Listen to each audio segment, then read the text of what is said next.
సుగ్రీవుడు శతబలి అనే వానరుణ్ణి పిలిచి, శతబలి, నువ్వు 1,00,000 వానరములతో కలిసి ఉత్తర దిక్కుకు వెళ్ళు. నువ్వు మ్లేచ్ఛ, పులింద, శూరసేన, ప్రస్థల, భరత, కురు, మద్రక, కాంబోజ, యవన, సక, కౌరవ మొదలైన ప్రాంతములలో వెతకండి. ఆ తరువాత సుదర్శన పర్వతాన్ని, దేవసక పర్వతాన్ని వెతకండి. ఆ తరువాత 100 యోగానాల నిర్జనమైన ప్రదేశం ఉంటుంది. ఆ తర్వాత విశ్వకర్మ నిర్మితమైన తెల్లటి భవనంలో యక్షుకులకు రాజైన కుబేరుడు నివసిస్తూ ఉంటాడు. అక్కడున్న క్రౌంచ పర్వతానికి ఒక కన్నం ఉంటుంది. అందులో నుండి దూరి అవతలి వైపుకు వెళ్ళండి. అప్పుడు మీకు మైనాక పర్వతం కనబడుతుంది. అక్కడ కింపురుష స్త్రీలు నివాసం చేస్తుంటారు.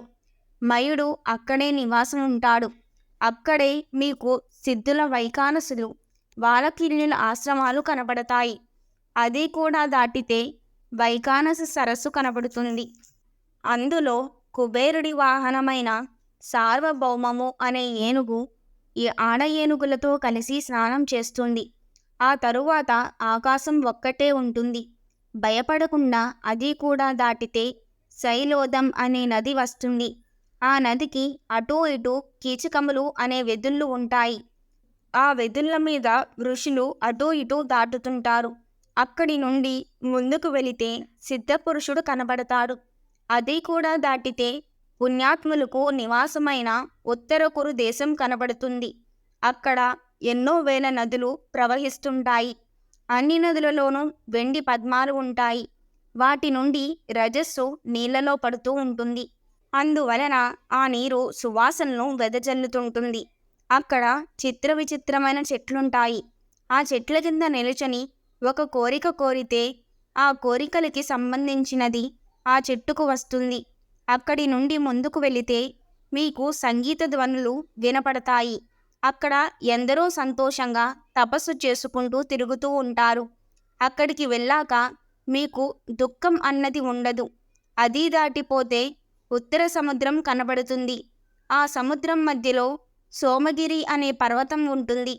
సూర్యుడు లేకపోయినా ఆ పర్వతం ప్రకాశిస్తూ ఉంటుంది. అది కూడా దాటి వెళ్ళిపోతే ఒక పర్వతం మీద బ్రహ్మాండమైన రమ్యమైన మందిరం కనబడుతుంది. అక్కడ శంకరుడు రుద్రాలుగా వచ్చి కూర్చుంటాడు. ఆ పక్కనే బ్రహ్మగారు వేదాన్ని బ్రహ్మశిలకు చెప్తుంటాడు. ఇక అది దాటి ఏ ప్రాణి వెళ్ళలేదు. మీరు అక్కడి దాకా వెళ్ళి సీతమ్మని వెతకండి.